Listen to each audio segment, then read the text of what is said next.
বিশাল বড় মাছ পড়াইছে। এই যে দেখতে পাচ্ছেন কত কষ্ট করে দুধ আছে। দর্শক বন্ধুরা অবশ্যই লাইক কমেন্ট শেয়ার করবেন। আপনাদের কমেন্ট অত্যন্ত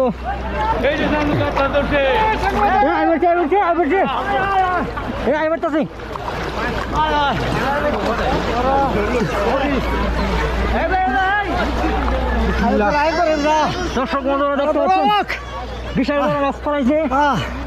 এই যে দেখতে পাচ্ছেন কত কষ্ট করে দুধ আছে। দর্শক বন্ধুরা অবশ্যই লাইক কমেন্ট শেয়ার করবেন। আপনাদের কমেন্ট অত্যন্ত